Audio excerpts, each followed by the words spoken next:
जय हिंद दोस्तों। आज हम पढ़ेंगे एक और प्रोटोजोअन डिजीज के बारे में जिसका नाम है अमीबाइसिस। ठीक है, अमीबाइसिस एक ऐसा डिजीज है जो एंट अमीबा हिस्टोलिटिका से होता है, जिसको हम पेचिस भी कह सकते हैं, उसी के जैसा ही ये होता है। तो ये इसको हम बोलते हैं अमोबिक डिसेंट्री। पैथोजेन जो इसका है, इसका जो पैथोजेन है उसको हम बोलते हैं क्या, एंट अमीबा हिस्टोलिटिका। ये जो एंटोमीबा हिस्टोलिटिका होता है इसको हम मोनोजेनेटिक कहते हैं। क्यों कहते हैं मोनोजेनेटिक? क्योंकि इसका जो होस्ट होता है वो सिंगल लाइफ होता है, मतलब ये अपने लाइफ साइकिल को सिंगल होस्ट में ही क्या करता है, कंप्लीट करता है, और वो हम ह्यूमंस हैं, इसलिए इसको हम बोलते हैं मोनोजेनेटिक। ठीक है, इसके बात कर रहे हैं इसका जो पैथोजेंस हैं, इसका हैबिटेट्स, मतलब एंटमीबा हिस्टोलिटिका का जो क्या है, हम कह सकते हैं हैबिटेट्स है, वो कौन है, वो इनका हैबिटेट्स हमारा क्या है, लार्ज इंटेस्टाइन है। ठीक है, और दूसरी चीज, ये जो क्या होते हैं एंटमीबा हिस्टोलिटिका होता है, ये मेल ह्यूमंस में क्या होते हैं, ज़्यादा होते हैं, और फीमेल ह्यूमंस में क्या होता है, ये कम होते हैं। ठीक है, तो इसका मतलब ये है कि जो एंटमीबा हिस्टोलिटिका जो डिजीज़ कॉज कर रहा है डिसेंट्री का, वो डिसेंट्री का डिजीज़ मतलब फीमेल्स में कम और मेल्स में ज़्यादा होता है। ठीक है, दूसरी चीज़, ये जो पैथोजेंस हैं, ये पैथोजेंस क्या करते हैं कि इनका जो ट्रांसमिशन का स्टेज होता है, ये ट्रांसमिट कैसे होते हैं। यहाँ पर जो चीज़ें लिखी हैं हम वही आपको क्या कर रहे हैं, एक्सप्लेन कर रहे हैं। ठीक है ना, आप इधर भी देखते रहिए और जो मैं बोल रहा हूँ उस पे ध्यान दीजिएगा। इसका जो ट्रांसमिशन का इस मोड है, वो ट्रांसमिशन ये करता है फीकल ओरल रूट से। ठीक है ना, जो अपशिष्ट पदार्थ होते हैं, जैसे कोई भी अपशिष्ट पदार्थ, फीकल मैटर जो होता है, वो कंटामिनेटेड फीकल मैटर है, तो उस पे हाउस फ्लाइज ग्रासहॉपर्स जाके क्या हुए, बैठ गए। अब वो ग्रासहॉपर्स और हाउस फ्लाई क्या हुई, किसी फूड पर जा करके बैठ गए, और उसी फूड को क्या कर लिया, कोई इंसान खा लिया, तो वो क्या हो जाएगा, थ्रू द उसके बकल कैविटी, बकल कैविटी से वो इसोफेगस से होते हुए स्मॉल इंटेस्टाइन, और स्मॉल इंटेस्टाइन से वो कहाँ चला जाएगा, लार्ज इंटेस्टाइन में चला जाएगा। ठीक है, दूसरी चीज, ये क्या होते हैं, ये एनल सेक्स से भी फैलते हैं, मीन्स सेक्सुअल ट्रांसमिशन से भी ये क्या होता है, फैलता है, एनल सेक्स से भी फैलता है ये। इसका जो वेक्टर्स है, जो ये इसको फैलाने वाले हैं, वो आपके हाउस फ्लाई अभी मैंने बताया। ठीक है, और ग्रास हॉपर्स जो हैं इसके वेक्टर्स होते हैं। ध्यान दीजिएगा, कहेंगे सर कुछ चीज़ें ऐसी होती हैं, जैसे अगर ये जो क्या है एंटमीबा हिस्टोलिटिका है, ये हमारे पेट में जाता है, तो क्या स्मॉल इंटेस्टाइन इसको डाइजेस्ट क्यों नहीं करती, स्मॉल इंटेस्टाइन डाइजेस्ट क्यों नहीं करती, और स्मॉल इंटेस्टाइन से पहले इसको हमारे एचसीएल, जो हमारे पेट में एचसीएल है, उससे इसको होकर के क्या करना पड़ेगा, ट्रेवल करना पड़ेगा। तो एचसीएल इतना जो कि क्या है, एसिडिक है, वो तो चाहे तो क्या हो, मांस को भी पचा देती है, तो एंटमीबा हिस्टोलिटिका को क्यों नहीं पचाता। एंटमीबा हिस्टोलिटिका हमारे पेट में जब जाएगा, तो ऐसे एंटमीबा हिस्टोलिटिका इतना बड़ा नहीं हो जाता, वो सिस्ट के फॉर्म में होता है। कैसे होते हैं वो, सिस्ट के फॉर्म में। सिस्ट का मतलब होता है एक, जैसे हम कह दें कि निर्जीव कोई टुकड़ा हो, ठीक है ना, क्रस्ट के फॉर्म में, जैसे जंग लगा हुआ कोई वो चीज़ हो, वैसा ही ये क्या होते हैं। ठीक है, इसके बाद कह रहे हैं, ध्यान दीजिएगा, सिस्ट का जो वॉल होता है, मतलब जो एंटमीबा हिस्टोलिटिका होता है, उसकी जो कवरिंग होती है, वो गैस्ट्रिक जूस से क्या होती है, रेजिस्टेंस होती हैं, उसको गैस्ट्रिक जूस एचसीएल का उस पर कोई प्रभाव नहीं पड़ता, जिसकी वजह से ये आसानी से क्या होते हैं, हमारे डाइजेस्टिव ट्रैक्ट से निकल जाते हैं। डाइजेस्टिव ट्रैक्ट से निकलने के बाद, ठीक है, जब डाइजेस्टिव ट्रैक्ट से निकल जाते हैं, तो इसके बाद ये हमारी जो क्या होती हैं, आरबीसी होती हैं, मतलब रेड ब्लड कार्पसेल्स, उनको ये ईट करती हैं, खाना शुरू करती हैं, और हमारे बॉडी में ये नॉर्मल लाइफ जीना स्टार्ट करती हैं। ठीक है, जब नॉर्मल लाइफ ये जीना स्टार्ट करती हैं, तो उसके बाद ये एक सिस्ट का, और मतलब जो ये तो नॉर्मल सिस्ट था, अब एक और सिस्ट का फॉर्मेशन करेगा, और ये सिस्ट को हम बोलेंगे क्या, टेट्रान्यूक्लिएट सिस्ट। और ये सिस्ट क्या होते हैं, इन्फेक्टिव स्टेज होता है, जिस जो क्या करता है, डिजीज कॉज करता है। ठीक है, ये क्या होते हैं कि जो एंटमीबा हिस्टोलिटिका होता है, ये इसका जो सिस्ट होता है, ये ट्रिप्सिन जो क्या होते हैं, उसके सब्सटेंसेस होते हैं ट्रिप्सिन, उस ट्रिप्सिन से क्या होते हैं, ये डाइजेस्ट हो जाते हैं, इसीलिए जो दवाइयाँ दी जाती है उसमें ट्रिप्सिन्स होते हैं। इसके बाद कह रहे हैं, इसका जो सिम्टम्स है वो बहुत कॉमन सी सिम्टम्स है, जिसमें क्या होगा, डिसेंट्री, डायरिया वगैरह, पेचिस होंगे, ठीक है ना, लूज मोशन होगा। और फिशिस के साथ जो मल होता है, ठीक है ना, जब वॉशरूम वगैरह जाते हैं तो जो मल होता है, ठीक है ना, टॉयलेट जाते हैं तो जो मल होता है, मल के साथ ब्लड भी आता है, ठीक है। क्यों? क्योंकि ये किसको खा रहे हैं, ये आरबीसीज को खा रहे हैं। आरबीसीज को जब खाएंगी तो ब्रेक होगा, तो क्या होती हैं, निकलती हैं।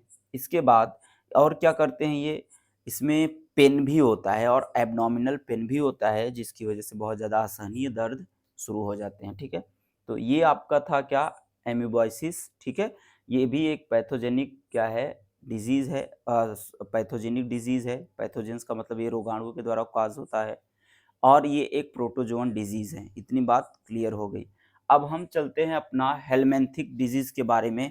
कुछ हेलमिंथीज़ होते हैं, ठीक है ना, जिनको हम कृमि कहते हैं, उनके द्वारा क्या होता है, कुछ डिजीज़ होता है जिनको हम पढ़ेंगे। देखिए, एस्कैरियासिस, ठीक है ना, एस्कैरिस से होने वाला ये क्या है, एक रोग है।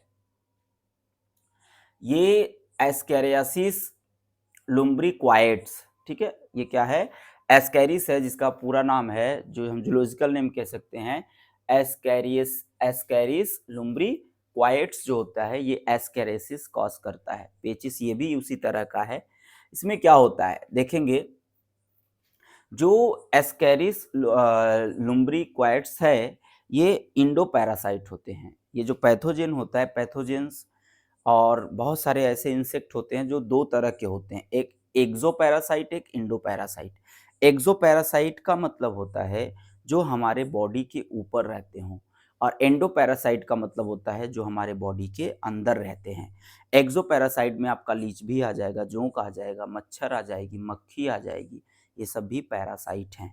ये एक्टोपैरासाइट का मतलब ये हमारे बॉडी से क्या करते हैं, मक्खी को हम कम कहेंगे, लेकिन मच्छर है, लीच है, क्यों? क्योंकि ये हमारे बॉडी से क्या करते हैं, ब्लड अपने भोजन को लेते हैं। जो हमारे बॉडी से अपने भोजन को लेता है उसको पैरासाइट कहते हैं। जो बाहर से ले रहा है उसको एक्सोपैरासाइट, जो अंदर से ले रहा है उसको एंडोपैरासाइट। तो ये क्या है, ये हमारे इंटेस्टाइन में पाए जाते हैं, इसलिए इनको हम एंडोपैरासाइट कहते हैं। ये हमारे शरीर के अंदर होते हैं, ठीक है। इसके बाद हम आगे चलते हैं, इनका इन्फेक्शन और मोड देखते हैं। ये क्या है, इंडो पैरासाइट है, ठीक है ना, यहाँ पर देखो इंडो लिखेंगे, ठीक है ना,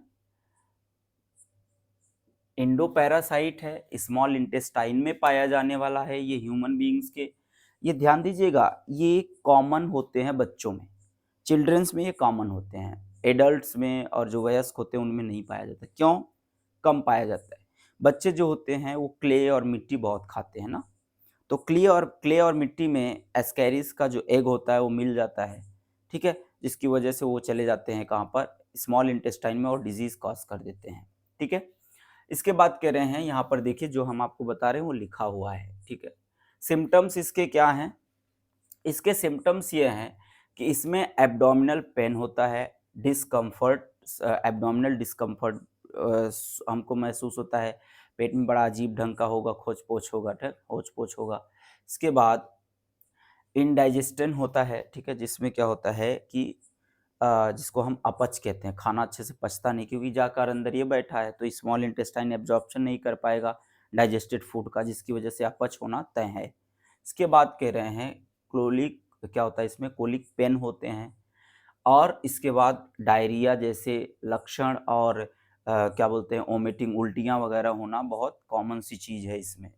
हालाँकि ये क्या होते हैं, 3-4 दिन में, अगर नॉर्मल है तो 4 दिन, 5 दिन, 1 हफ्ते तक इनका इंक्यूबेशन पीरियड होता है, उसके बाद ये क्या होते हैं, सही हो जाते हैं, लेकिन इनमें दवाइयाँ लेनी पड़ेंगी पता करके, ठीक है। अगर पता नहीं करेंगे तो धीरे-धीरे जब बढ़ेंगी तो बहुत ज़्यादा खतरनाक हो जाती हैं। इसके बाद हमारा आता है, अगला है हेलमिंथीस का ही, जो हेलमिंथिक है उससे, इसको हम फाइलियासिस कहते हैं, एलिफेंटियासिस कहते हैं। ये फाइलियारिसिस और एलिफेंटियासिस है क्या, it is caused by number of worms, ठीक है ना, ये बहुत सारे वर्म से क्या होते हैं, काज्ड होते हैं, लेकिन हमारे इंडिया में 2 तरह के क्या होते हैं, पाए जाते हैं। अब ये जो फाइलियासिस, जिसको हम एलिफेंटियासिस कह रहे हैं, ये 2 तरह से पाए जाते हैं। अब 2 तरह में कौन-कौन से हैं? 2 तरह का मतलब, the elephantiasis is caused by 2 worms in India. India में ये 2 वर्म्स जो होते हैं ऐसे, जो कॉज़ करते हैं, जिसको हम पहले को बोलते हैं वाउचेरिया बैनक्रॉफ्टी, दूसरे को बोलते हैं वाउचेरिया मलाई। ठीक है।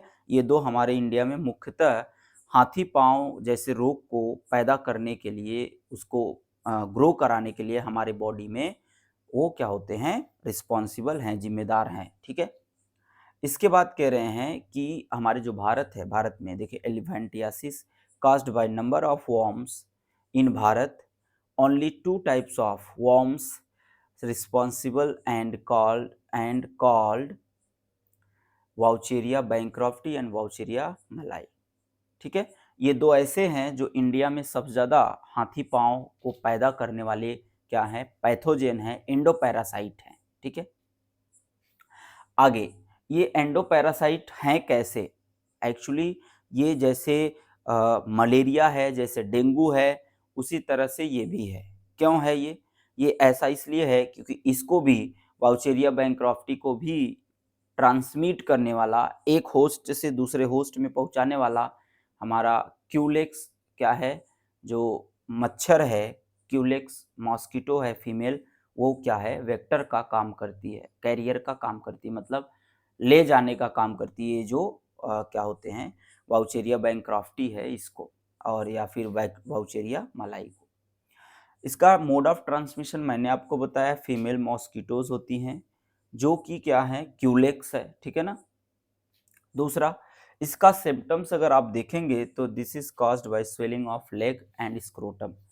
जो मेल का स्क्रोटम होता है, ठीक है ना, इसको आप बोल सकते हैं कि जो मेल का सेकेंडरी सेक्सुअल पार्ट होता है, सेकेंडरी सेक्सुअल पार्ट बाहर होता है, आपको पता है। सेकेंडरी सेक्सुअल पार्ट और एक लेग को लेकर के क्या करते हैं, ये डिजीज उसमें होता है, ये अफेक्टेड होते हैं, ठीक है।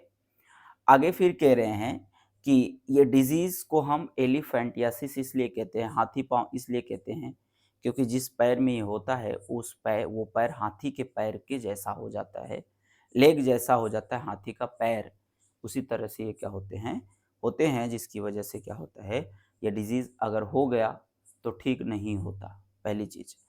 और अगर ठीक इसको करना है तो स्टार्टिंग में अगर इसके सिम्टम्स पता चल जाएं, एक्चुअली इसका सिम्टम्स पता ही नहीं चलता, धीरे धीरे धीरे धीरे कहेंगे हाथ पैर में सूजन है, दर्द है, पैर में हुई होता है ये, ठीक है।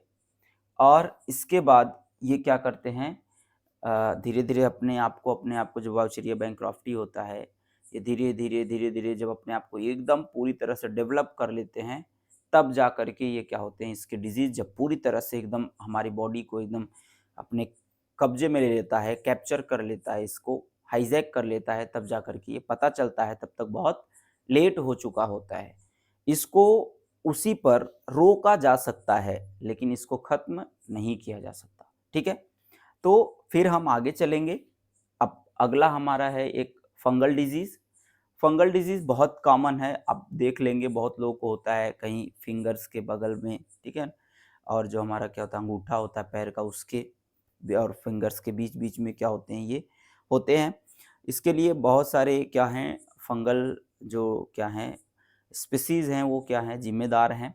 और इसको ठीक करने के लिए आपको पता है, फंगल डिजीज़ को, जो रिंगवॉर्म्स जिसको हम बोलते हैं, उसके लिए आप एंटीबायोटिक लेकर के क्या होते हैं, जो डिजीज़, जो स्किन डिजीज़ के डॉक्टर्स होते हैं, उनसे मिल कर के उनसे क्या करेंगे, कंसल्ट करेंगे, तो आपको ये सारी चीज़ें और इनकी दवाइयाँ भी आपको बता देंगे।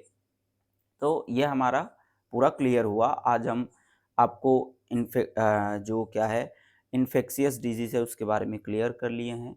अभी नॉन इन्फेक्शियस डिजीज़ हम नहीं पढ़ेंगे, उससे पहले नॉन इन्फेक्शियस डिजीज़ पढ़ने से पहले हम इम्यूनिटी पढ़ेंगे, और इम्यूनिटी ज़रूरी है पढ़ना ताकि हमको नॉन इन्फेक्शियस डिजीज़ अच्छे से समझ में आ जाए, ठीक है।